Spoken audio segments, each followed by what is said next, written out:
Green World Publications.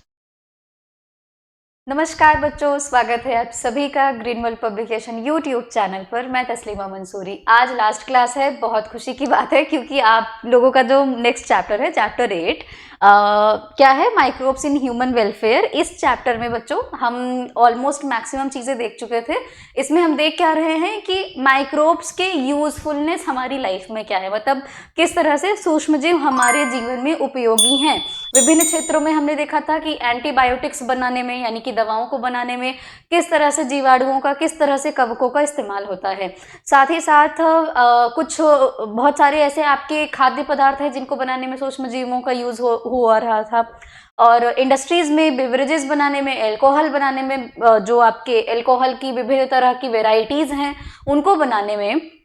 साथ ही साथ हमने क्या देखा था कि कुछ ऐसे डिटर्जेंट्स के फॉर्म में, और क्या कह सकते हैं कि एज अ मेडिसिन, दवा के तौर पर कुछ चीज़ों को, मतलब कुछ माइक्रोब्स को यूज़ किया गया है। तो चलो आज एक और नेक्स्ट अपना सीरीज स्टार्ट करते हैं। मतलब इसी में आगे हम देखते हैं कि और कहाँ पर इन माइक्रोब्स का इस्तेमाल किया जा रहा है।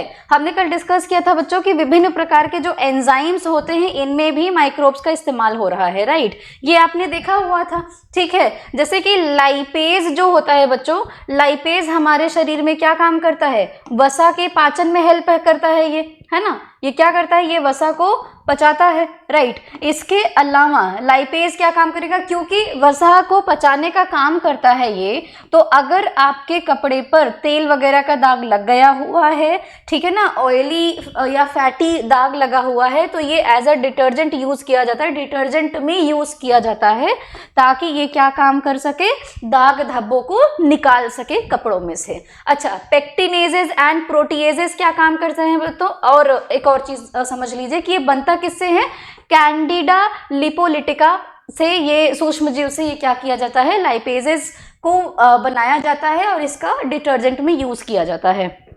पेक्टिनेजेस एंड प्रोटीएजेस किससे बनता है, एस्परजिलस नाइगर या एस्परजिलस नाइजर से बनता है, ठीक है। इसका यूज क्या है बच्चों, जो जूस बनता है ना, आपने देखा होगा रेडीमेड जूस जो है दुकान पे बिकता है, फ्रूटी हो गया है, माजा हो गया है, और फैंटा हो गया है, या फिर आपका रियल का जूस हो गया है, ट्रॉपिकाना का जूस हो गया है। ये सब जो जूस होते हैं एक्चुअली में ये जूस तो है नहीं, ठीक है। आपको लगता होगा कि हाँ, आम को डाल करके, आम का पल्प यूज करके, या फिर ऑरेंजेस का पल्प यूज करके, या फिर क्या कहते हैं, प्योर सेब का जूस हो गया, आपके अनार का जूस हो गया। रियल तो न जाने कितने तरह के जूस बनाने लगा है, राइट। तो उसमें कुछ होता नहीं है। इसमें क्या होते हैं, इसमें आपका चीनी भरा रहता है और फ्लेवर डाल दिया रहता है, ठीक है। आपको लगता है कि आप आराम से मस्त आम का जूस पी रहे हो, रियल नाम से तो रियल है भाई, अब तो मेरे शरीर में विटामिन सी, विटामिन ए भर भर के जा रहा है। नहीं, कुछ नहीं जा रहा है, आपके शरीर में सिर्फ और सिर्फ चीनी जा रहा है, प्रेजर्वेटिव्स जा रहे हैं और आर्टिफिशियल फ्लेवर जा रहा है। तो और क्या देखते हो, जो जूस होता है वो बिल्कुल स्मूथ पानी जैसा होता है, एकदम चिकना होता है, मतलब चिकना इन द सेंस कि इसमें कोई फाइबर्स वगैरह नहीं होते हैं।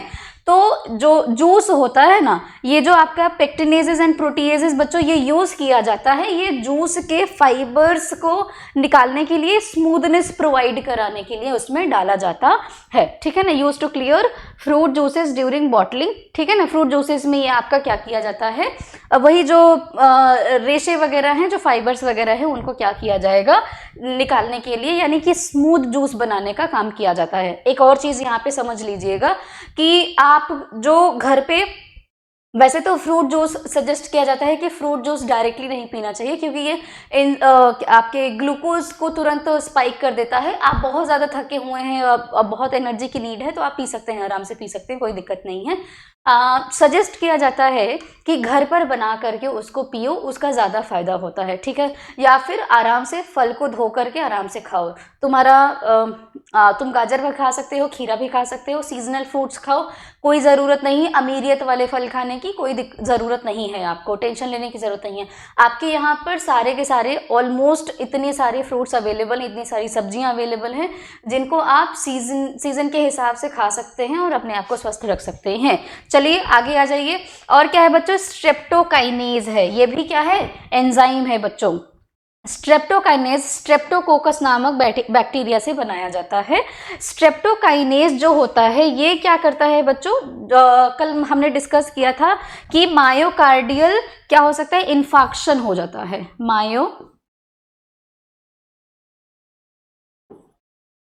मायोकार्डियल इन्फाक्शन बोलते हैं। ये क्या है बच्चों, कल मैंने आपको बताया था कि जब क्या होता है कि आपके ब्लड वेजल्स होती हैं, शुद्ध रक्त ले जाने का काम कौन कर रही है, आपकी धमनियां कर रही हैं। तो आपके ब्लड वेजल्स में क्या होता है कि ज़्यादा फैटी चीज़ें खाने से क्या हो जाता है, आपके ब्लड वेजल में कोलेस्ट्रॉल इकट्ठा होने लगता है। जो लो फैट होते हैं, जो आपके लो क्वालिटी वाले फैट होते हैं, वो क्या हो जाने लगते हैं, इकट्ठा होने लगते हैं। अब ये क्या करेगा, ये हिंडर करेगा आपके ब्लड सेल्स को फ्लो होने से। यहाँ पर ब्लड सेल क्या कर जाएगा, पार ही नहीं कर पाएगा, यानी कि ये रास्ते का अवरोध बन रहा है। ये रास्ते का क्या बन रहा है, अवरोध। और इस रक्त में क्या है बच्चों, ऑक्सीजन है, ठीक है। इसको ले कहाँ तक जाना है, इसको लाना है कहाँ तक, हृदय तक लाना है। ये कहाँ तक लाएगा, हृदय तक लाएगा, ठीक है, क्योंकि हृदय को भी तो जरूरत है ना ऑक्सीजन की। जब सारी कोशिकाओं को ऑक्सीजन की जरूरत है तो हृदय को भी तो जरूरत है कि नहीं बेटा, तुम सबको ऑक्सीजन पहुंचा दो, मुझे भर मत दो, ऐसा तो होता नहीं है। तो ये क्या होता है कि जब हृदय की कोशिकाओं को ऑक्सीजन नहीं मिल पाता है, ऑक्सीजन की कमी होती है, तो धीरे धीरे मान लीजिए कि किसी इस पर्टिकुलर एरिया में ऑक्सीजन नहीं पहुंच पाया, तो यहाँ की कोशिका क्या होने लगेगी, धीरे धीरे डैमेज होने लगेगी। एंड लास्टली अगर लंबे टाइम तक ऑक्सीजन नहीं पहुंच पाया तो ये क्या हो जाएगी, डेड हो जाएगी। क्या हो जाएगा बच्चों, डेड हो जाएगा। इसी कंडीशन को क्या कहा जाता है, मायोकार्डियल इन्फाक्शन कहा जाता है। यहाँ की मांसपेशियां क्या हो गई, हृदय की डेड हो गई हैं, ठीक है। अगर ये बहुत सीवियर हो गया तो पूरा का पूरा ये क्या कर सकता है, शॉक क्रिएट कर सकता है, हार्ट अटैक का कंडीशन भी ला सकता है। तो इस चीज़ को क्या किया जाता है, इस चीज़ को अवॉइड करने के लिए एक दवा बनाई जाती है स्ट्रेप्टोकाइनेज एंजाइम का यूज़ करके, जो कि क्या करेगा, अगर आपके आर्टरीज में क्लॉट है, यानी कि आपकी धमनियों में अगर गांठ बनी हुई है, जो कोलेस्ट्रॉल बहुत ज़्यादा जाके इकट्ठा हो गया है, तो उसको गलाने का काम करता है, ठीक है ना। क्लॉट बस्टर के तौर पर ये क्या करता है, काम करता है, ठीक है। चलिए, रेनेट, रेनेट बच्चों म्यूकर से बनता है, फंजाई है, ठीक है ना। रेनेट इससे बनता है, ये क्या काम करता है, चीज के बनाने में हेल्प करता है, ठीक है ना। और क्या है, अल्फा एमाइलेज, एमाइलेज क्या करेगा, शुगर के डाइजेशन में हेल्प करता है, ब्रेड के सॉफ्टनिंग में एंड शर्करा के पाचन में हेल्प करता है, ठीक है ना। कुछ ऐसे भी आपके माइक्रोब्स हैं जो कि बच्चों क्या करते हैं, बायो एक्टिव मॉलिक्यूल्स के तौर पर काम करते हैं, ठीक है। माइक्रोब्स कौन, आपके बच्चों सूक्ष्म जीव हैं आपके, ठीक है, कौन है, सूक्ष्म जीव हैं आपके, ठीक है ना।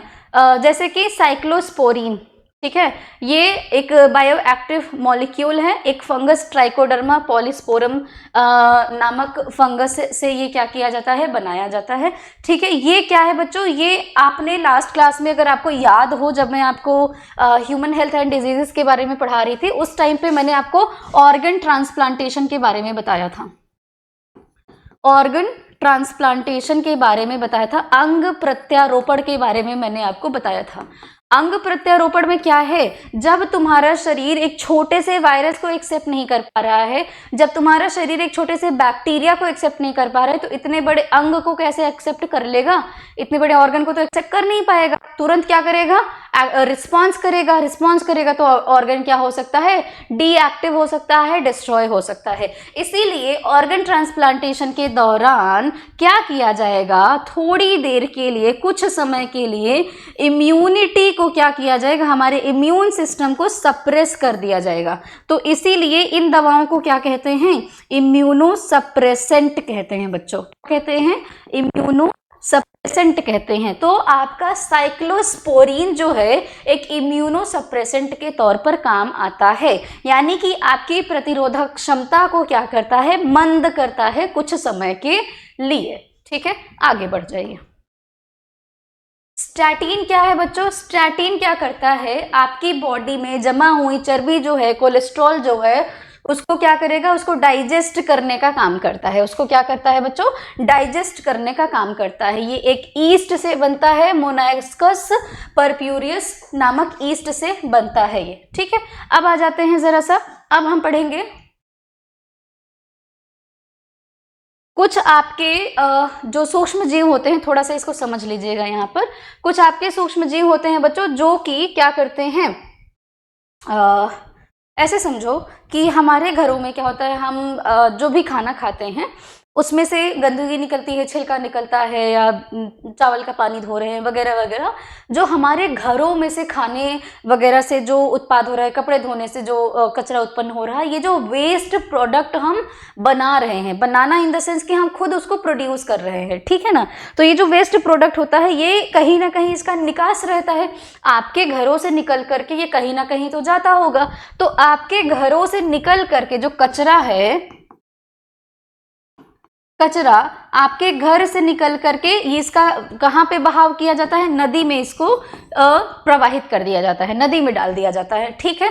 घर का कचरा, इसके साथ साथ में जो आपके क्या होते हैं, नगर पालिका की जो कचरे होते हैं। अब नगर पालिका के कचरे से क्या मतलब है, नगर पालिका क्या करती है, पूरे शहर का कचरा इकट्ठा करती है, कुछ कुछ उसमें से सॉर्टिंग करता है। सॉर्टिंग इन द सेंस कि कौन से बायोडिग्रेडेबल मटेरियल्स हैं, कौन से नॉन बायोडिग्रेडेबल मटेरियल्स हैं, उनको अलग अलग करेगा। और उसके बाद क्या करेगा, क्या करते हैं कि मान लीजिए बिना ट्रीट करे ही उसको नदी में बहा दिया गया, तो क्या होगा, नदी का पानी गंदा हो जाएगा, पोल्यूशन होगा, प्रदूषण होगा।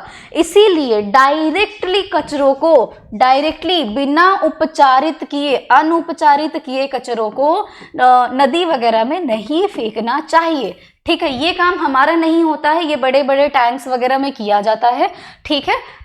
तो क्या करा जाएगा बच्चों, इन कचरों को क्या किया जाएगा, इनका उपचार किया जाएगा। उपचार करने का मतलब क्या, मरहम पट्टी लगाया जाएगा, ऐसा ही कुछ समझ लेते हैं, ठीक है। तो ये जो कचरा है बच्चों, इनमें से इनको उपचार करने के लिए इनके 2 मेथड होते हैं, यानी कि इनका कचरों का क्या किया जाएगा, उपचार किया जाएगा, ठीक है। नदी में यानी कि बड़े जल स्रोत में फेंकने से पहले इनको क्या किया जाएगा, ट्रीट किया जाएगा, इनका उपचार किया जाएगा। तो क्या किया जाता है, 2 तरीके होते हैं, मुख्य रूप से 2 तरीके होते हैं। अगर ह्यूमन कंजम्पशन के लिए किया जाएगा तो तीसरा भी तरीका इस्तेमाल किया जाता है। तो आपका हो गया प्राथमिक उपचार, फिर हो गया आपका द्वितीयक उपचार। प्राथमिक उपचार पूरा हो जाएगा तो हम इसको फिर और भी ट्रीट करेंगे, फर्दर ट्रीट करेंगे, तो द्वितीयक उपचार हो गया।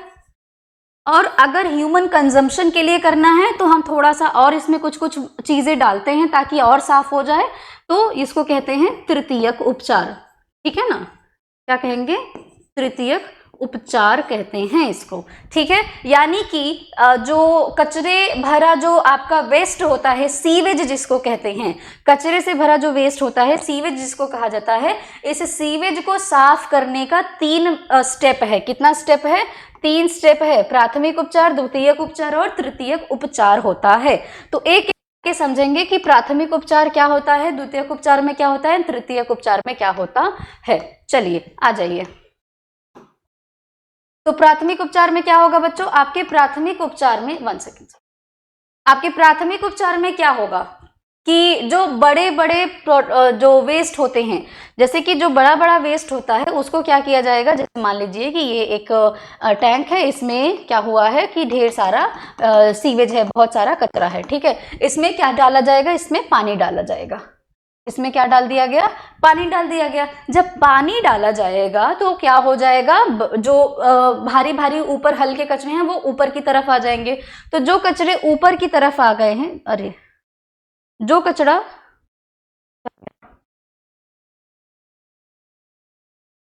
हाँ, जो कचरा ऊपर की तरफ आ गया है बच्चों, ये क्या हो जाएगा, इसको क्या किया जाएगा, इसमें से निकाल लिया जाएगा। ठीक है, जब इसमें से निकाल लिया जाएगा तो दोबारा से क्या किया जाएगा, एंड कुछ भारी कचरा रहेगा वो नीचे क्या हो जाता है, बैठ जाता है। ठीक है ना, वो क्या हो जाएगा, बैठ जाएगा। उसके बाद क्या होता है कि अब जो ये आपका कचरा बचा, कुछ जो हल्के हल्के और भारी जो मतलब सतह पे तैर रहे थे, उन सबको क्या कर लिया गया, निकाल लिया गया। तो अब जो बचा हुआ सीवेज है उसको हम कहते हैं प्राथमिक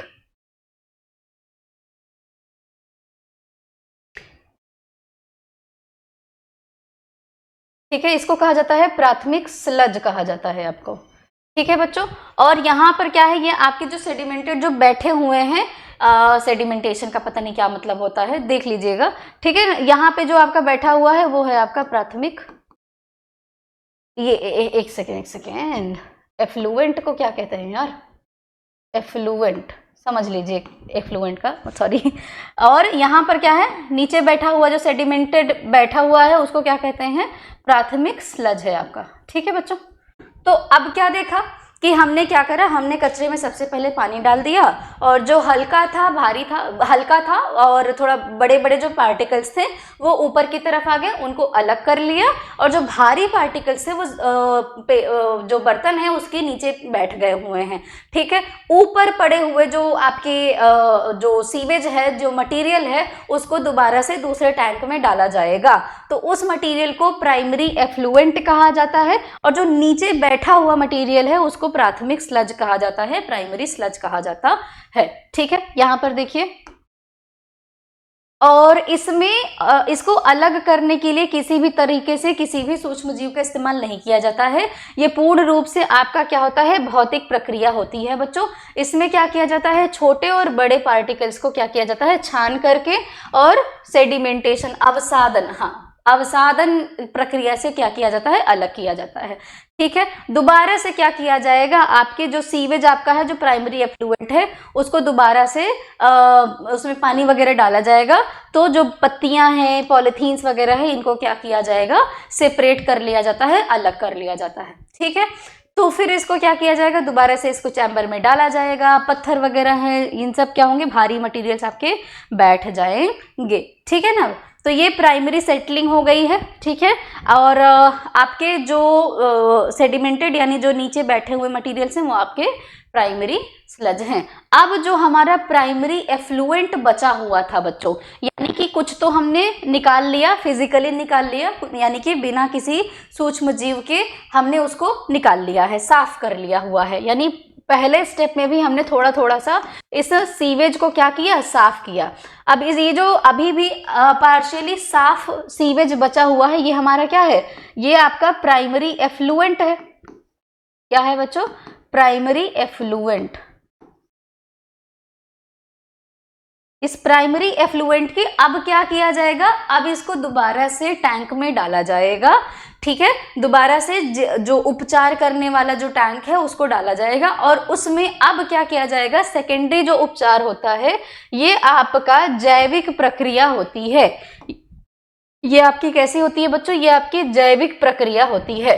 जैविक प्रक्रिया क्यों होती है, क्योंकि अब इसमें बच्चों आपके बैक्टीरियाज वगैरह आएंगे। इसमें कौन होंगे, इसमें बैक्टीरियाज आएंगे। ये बैक्टीरियाज क्या काम करेंगे बच्चों, इस सीवेज में मौजूद आपके जो बायो ऑर्गेनिक यानी कि जैविक जो खाद्य पदार्थ होंगे, जो इनकी भोजन के तौर पर होंगे, इन सब को ये धीरे धीरे क्या करेंगे, खाना शुरू कर देंगे। जैसे ही इनको खाना शुरू कर देंगे ये, तो क्या होने लगेगा, एक चीज इस पानी में से क्या होगी, एक तो कचरा साफ होता चला जा रहा है, कचरा सारा का सारा क्या हो रहा है, क्योंकि सारा कचरा कौन खा रहा है, आपके बैक्टीरियाज खा रहे हैं, फंजाइज खा रहे हैं, है ना।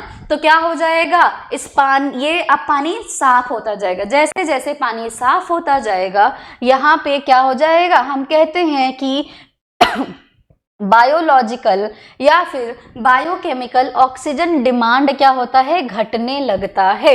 बायोकेमिकल ऑक्सीजन डिमांड घटने लगता है। ये क्या है, जैव रासायनिक ऑक्सीजन आपूर्ति, नहीं आपूर्ति नहीं, मांग, जैव रासायनिक ऑक्सीजन मांग। ये क्या होता है, सबसे पहले इसको अब समझ लीजिए। देखिए, जैसे कि एक ये जो मान लीजिए कोई लेट्स से की पात्र है, और इसमें बहुत सारा गंदा पानी भरा हुआ है। ठीक है ना। इसमें बहुत सारा गंदा पानी भरा हुआ है, कुछ इसमें बायोडिग्रेडेबल मटेरियल्स हैं, कुछ इसमें आपके नॉन बायोडिग्रेडेबल मटेरियल्स भी हैं। ठीक है, जो बायोडिग्रेडेबल मटेरियल्स होंगे उनको तो खाने के लिए इसमें माइक्रोब्स आ जाएंगे, उनको खाने के लिए कौन आ जाएगा बच्चों, माइक्रोब्स आ जाएंगे। ठीक है, लेकिन नॉन बायोडिग्रेडेबल मटेरियल्स तो पड़े ही रहेंगे। ठीक है, तो जब ये पानी गंदा है, माइक्रोब्स आ गए, ये माइक्रोब्स आपके कौन से जीव हैं, ये आपके वायवीय श्वसन करने वाले हैं। ये क्या काम करेंगे, ये आपके वायवीय श्वसन करेंगे, यानी कि इनको खाने के लिए, सांस लेने के लिए, अपनी जैविक प्रक्रिया को करने के लिए, पूरा करने के लिए क्या होगा, ऑक्सीजन चाहिए। इनको क्या चाहिए, ऑक्सीजन चाहिए। ठीक है ना, इनको ऑक्सीजन चाहिए, लेकिन इस पानी में तो इतना ज़्यादा गंदगी है, इसमें ऑक्सीजन है ही नहीं। अब इनको यहाँ पे बहुत सारा खाना मिल गया। अगर मैं आपको पढ़ा रही हूँ तो मेरी एनर्जी तो लो हो रही है ना, मेरी एनर्जी क्या हो रही है, कंज्यूम हो रही है, यानी कि मेरी बॉडी सेल्स को और ज़्यादा ऑक्सीजन चाहिए होगा, तो मेरी बॉडी स्टोर्ड हुए ग्लाइकोजन को यूज़ करती रहेगी। ऐसा ही होता है। इसी तरह से ये आपके जो बैक्टीरियाज होते हैं, जो माइक्रोब्स होते हैं, इनको भी ऑक्सीजन चाहिए। तो जैसे जैसे ये खाते जाएंगे एंड जो आपका ट्रीटेड सीवेज होता है, जो उपचारित सीवेज होता है, उसमें प्रदूषित कह सकते हो कि कणों की मात्रा कम हो जाती है एंड पानी साफ हो जाता है। जितना ज्यादा पानी साफ होगा, ऑक्सीजन की मात्रा उतनी ही अधिक होगी और माइक्रोब्स को ऑक्सीजन अच्छी मात्रा में सप्लाई होता रहेगा, अच्छी मात्रा में ऑक्सीजन मिलता रहेगा। तब जब ऑलरेडी ऑक्सीजन मिल रहा है, डिमांड क्या हो जाएगा, कम हो जाएगा। बात समझ में आ गई। ऐसे समझिए, आपको भूख लगी है और मम्मी पूड़ियाँ तल रही हैं और आपको एक एक करके बैक टू बैक पूड़ियाँ देती रह रही हैं, आपकी डिमांड कम होती जा रही है। इसी तरीके से अगर इस सीवेज में ऑक्सीजन अच्छी मात्रा में अवेलेबल है तो माइक्रोब्स क्या काम करेंगे, इनको तो प्रॉपर क्वांटिटी में ऑक्सीजन मिलता जा रहा है, तो इनकी ऑक्सीजन की डिमांड कम होती जाएगी। कह सकते हैं हम कि साफ पानी में बायोलॉजिकल ऑक्सीजन डिमांड क्या हो जाता है, कम हो जाता है, जबकि गंदे पानी में ये आपका क्या है, ये आपका गंदा पानी है, तो इस गंदे पानी में क्या हो जाएगा, बायोलॉजिकल ऑक्सीजन डिमांड आपका क्या हो जाएगा, हाई हो जाएगा, बढ़ जाएगा। ठीक है, बात समझ में आ गया है। अच्छा, परिभाषित कैसे करोगे, तो आप इसको इस तरह से परिभाषित करेंगे कि सीवेज में मौजूद या जल में मौजूद सूक्ष्म जीवों को कह सकते हैं कि भोजन करने के लिए, श्वसन करने के लिए मांग किए गए ऑक्सीजन की मात्रा को क्या कहते हैं हम, बायोलॉजिकल ऑक्सीजन डिमांड या फिर जैविक ऑक्सीजन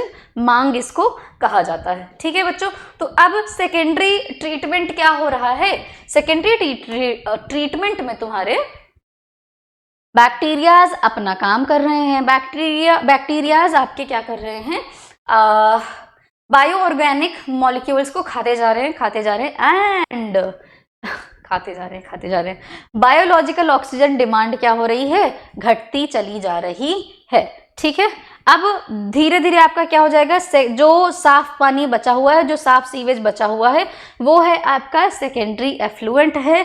ठीक है, एंड लास्टली क्या बचता है, स्लज बचता है, उसको भी क्या कर दिया जाता है, उसको भी ट्रीट कर दिया जाता है, डंप कर दिया जाता है। ठीक है ना, उसका भी उपचार कहीं ना कहीं कर दिया जाता है।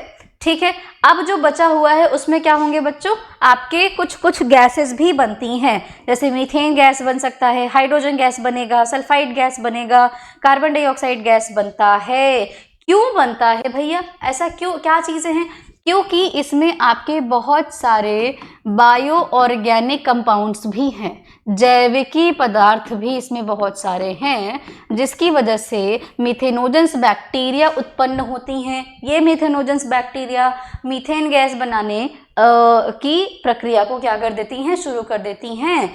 तो ये जो आपके गैस बने हुए हैं, methane, hydrogen sulphide, hydrogen gas, methane gas, ये सब बने हुए हैं, इन गैसेस को क्या कहा जाता है, बायोगैस कहा जाता है बच्चों।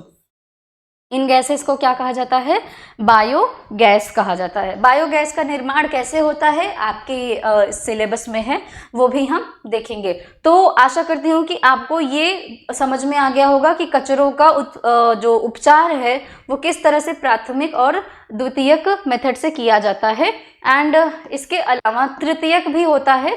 अगर इस पानी को, अब ये पानी साफ है, इसको नदियों में बहा दिया जा सकता है आसानी से, कोई दिक्कत नहीं होगी, ना ही किसी जलीय जीव को नुकसान होगा। लेकिन अगर ह्यूमन कंजम्पशन के लिए इस पानी का इस्तेमाल किया जाना है तो लास्ट मेथड भी होता है जिसमें विभिन्न प्रकार के केमिकल्स को मिला करके इसको क्या किया जाएगा और साफ किया जाएगा और स्वच्छ किया जाएगा, ताकि आसानी से ह्यूमन भी इसको कंज्यूम कर सके, एनिमल्स भी इसको कंज्यूम कर सके और किसी भी तरह की बीमारियां ना पैदा हों। ठीक है, अब चलिए जरा गोबर गैस का भी देख लेते हैं। अभी सेकेंडरी इसमें क्या देखा था कि जो टैंक में आपके सीवेज जाता है, तो इसमें क्या देख रहे हो? गोबर हो गया है, पत्तियां हो गई हैं, वेजिटेबल्स हो गए हैं, जितने भी आपके बायो ऑर्गेनिक कंपाउंड्स हैं वो सभी क्या करे जाएंगे, एक बड़े से टैंक में क्या करेंगे, इनको डाल दिया जाता है।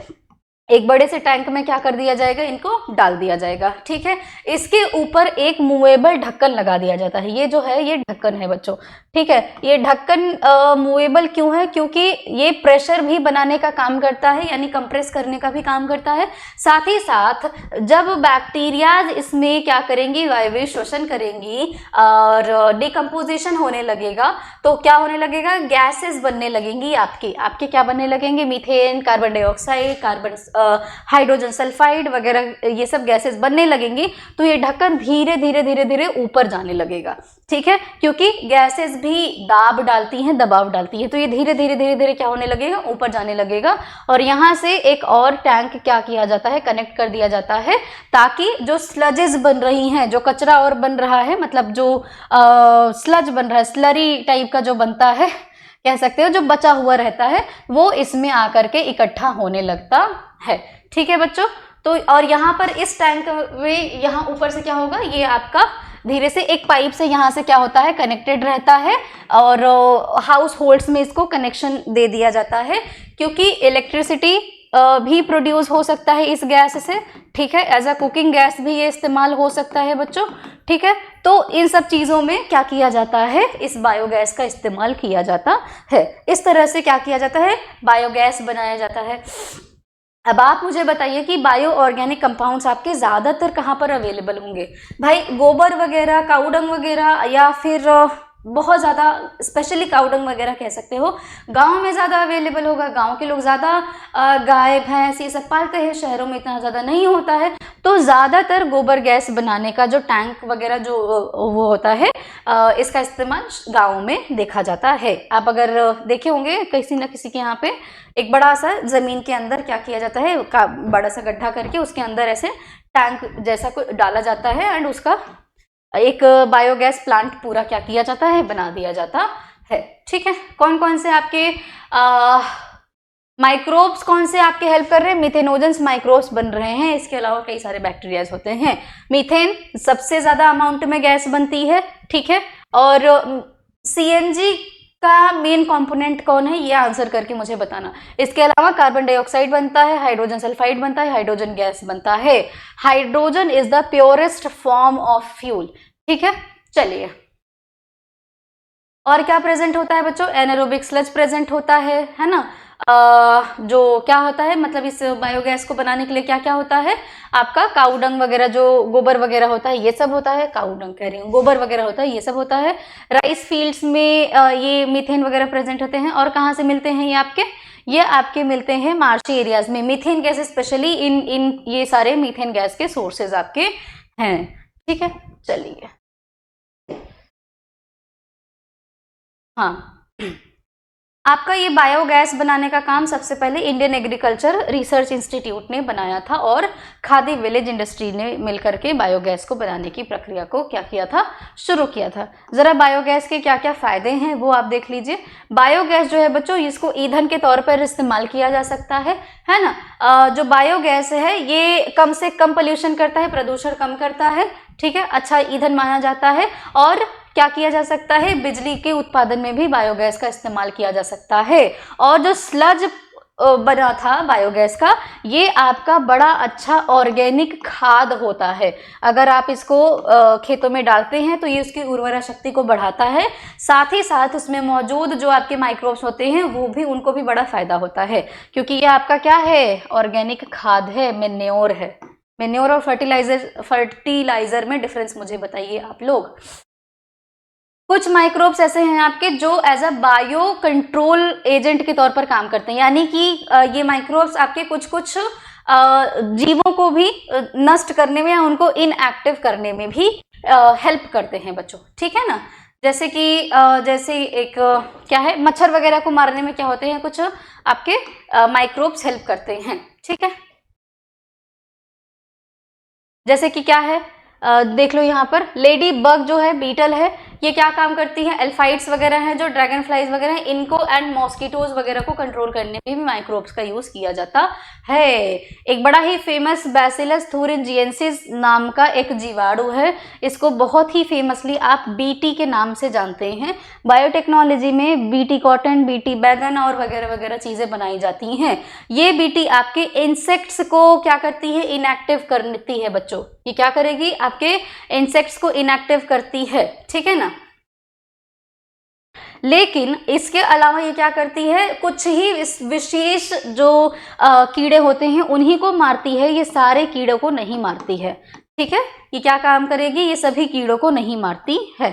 तो आपके कुछ ऐसे भी क्या कहते हैं कि माइक्रोब्स हैं जो as a bio control agent के तौर पर काम करते हैं। एक फंगस है ट्राइकोडर्मा, फ्री लिविंग फंगस होता है बच्चों, मिट्टी में पाया जाता है, ठीक है। ये क्या काम करेगा, कुछ ऐसे आपके रोगाणु होते हैं जिनको नष्ट करने का ये काम करता है, ठीक है।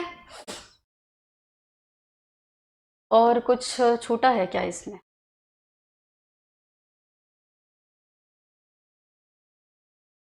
ये हो गया, हाँ थोड़ा सा। चलिए, गंगा एक्शन प्लान जो है बच्चों, गंगा एक्शन प्लान को सबसे पहले 1985 में शुरू किया गया था। अब ये गंगा एक्शन प्लान को शुरू क्यों किया गया है, 14 जनवरी को शुरू किया गया था, 14 जनवरी को गंगा नदी को साफ करने के लिए गंगा एक्शन प्लान शुरू किया गया था, ठीक है। ये फेज में शुरू होता है, एक फेज खत्म हो जाता है, फिर दूसरा फेज शुरू होता है। तो गंगा नदी को साफ करने के लिए गंगा एक्शन प्लान को शुरू किया गया था। 2000 तक इस कार्यक्रम को चलाया गया था। दोबारा से इसको स्टार्ट किया गया था बच्चों 1993 में स्टार्ट किया गया था। इसी तरह से यमुना नदी को भी साफ करने के लिए यमुना एक्शन प्लान शुरू किया गया था, आपका 1993 में स्टार्ट किया गया था इसको, ठीक है। ये भी आपके 2 फेज में शुरू हुआ था, ठीक है। ओके, तो आप मुझे बताइएगा, आप 4 लाइन लिखिएगा ये बताने के लिए कि यमुना नदी क्या साफ है, क्या गंगा नदी साफ है, और गंगा नदी एक्शन प्लान को जो इसका प्रथम चरण था ये कब शुरू किया गया था, और द्वितीय चरण इसका कब शुरू किया गया था। यमुना एक्शन प्लान जो है आपका, यमुना नदी को साफ करने का प्रथम चरण कब शुरू किया गया है, इसको आंसर करेंगे कमेंट बॉक्स में, ठीक है। आज ये चैप्टर समाप्त हुआ। अब तैयारी बेहतरीन तरीके से करते रहिए, अपना ख्याल रखिए और चैनल को सब्सक्राइब कर दीजिए, अपने दोस्तों के भी साथ ज़रूर शेयर करिए और वीडियो को लाइक कर दिया करिए। फीडबैक हो, कोई भी पॉजिटिव फीडबैक है ज़रूर कमेंट बॉक्स में लिखिए। अपना ख्याल रखिए, धन्यवाद।